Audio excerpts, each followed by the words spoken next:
Motherhood is great, they say. Homeschool your kids, they say. I am inconsistent, overbooked, and exhausted. How do you do it? I do have it all together, don't I? No, not even close. But I do have 5 tips that I would like to share with you to hopefully help professionalize your motherhood. Hello, ladies. My name is Marie, and welcome to my channel, Extraordinary Everyday. If you're new here, consider subscribing and hit that bell notification so that you know every time I release a new video. Tip number 1 on professionalizing your motherhood. Remember that this is a career choice.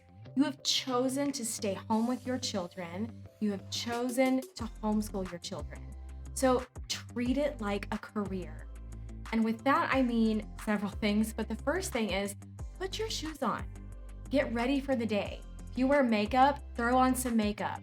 At the very least, put on some mascara. It takes all but 2 minutes, but it's gonna make you feel so much better.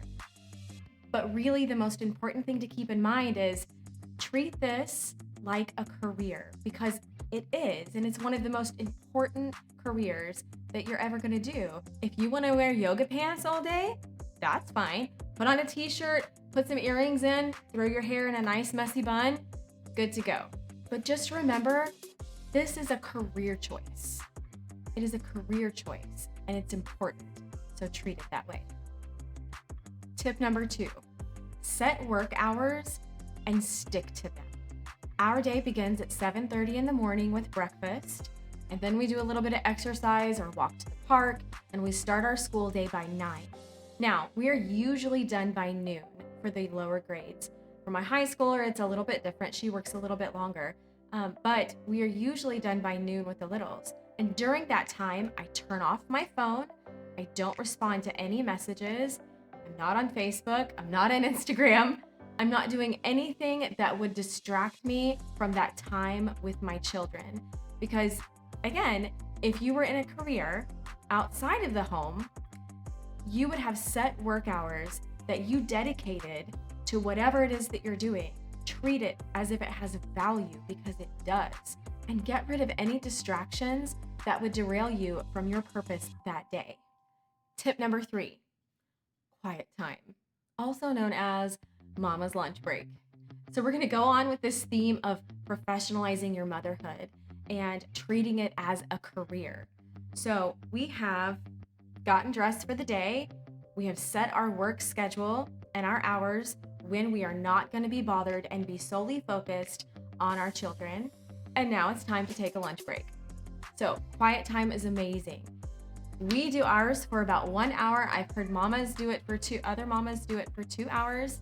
But we do ours for 1 hour. And what that is right after lunch, I send my kids to their rooms. They can read a book, they can color, they can draw, whatever they want to do, as long as they are quiet and they stay in their room.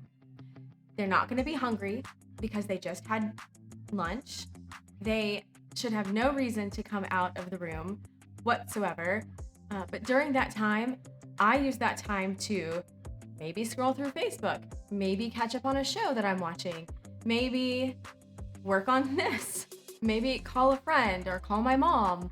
But this time is your lunchtime. So you can do with it whatever you'd like to, but that is going to allow you to reset and be able to refocus in the afternoon on the things that you want to do with your kids. Now, on setting those work hours, the morning might not work for you, and that's okay. Maybe the afternoon is better for you. Do it then. Maybe the evening is better for you because you work during the day. Do it then. But when you choose, whatever time you choose to sit down with your children and do their school, make sure that there's no distractions. That way you can truly focus on what they're doing and where they need help. And because you've set this time aside, dedicated to that, it's gonna make everything go so much easier. Tip number 4, create a schedule.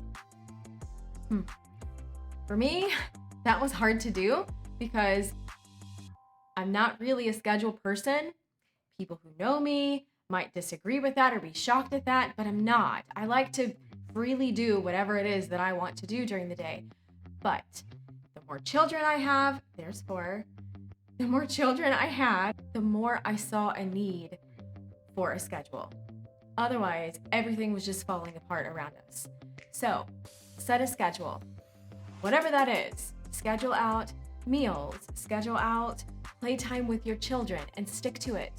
Schedule out when you're going to be doing your school and when you're not, when you're going to be having activities for your children, but make a schedule and stick to it. Now, all that being said, keep in mind that a schedule is an amazing servant, but a terrible master. So if you set a schedule that is very rigid and does not work for you, you're not going to use it. And things that we don't use don't benefit us in any way. Tip number 5, don't overschedule. We do this usually about every other year, but I'm never afraid to pull back and say, this is too much. We are overloaded and stressed out and nothing is being done well. We're getting all these things accomplished, but nothing is being done well. So don't be afraid to say no to that co-op or no to several sports or no to all of these play dates that you have set up. Just say no. It's okay.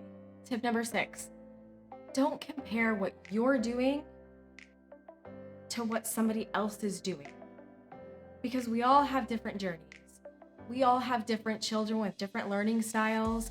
We all have different struggles throughout the day. So don't compare what you're doing or what your children are doing to what somebody else is doing, because the only thing that that's going to do is bring you down. Do what you feel needs to get done for your family and your children. Really just give yourself grace. Lots and lots of grace. Okay, ladies, thank you so much for watching. If you have any tips or tricks to professionalize your motherhood or that you use on a daily basis that you feel makes you a better homeschool mom, let me know in the comments. I'm always searching for ways to become better in everything that I do. And you should too, because we can always improve. Again, thank you so much for watching, and I hope you have an extraordinary every day.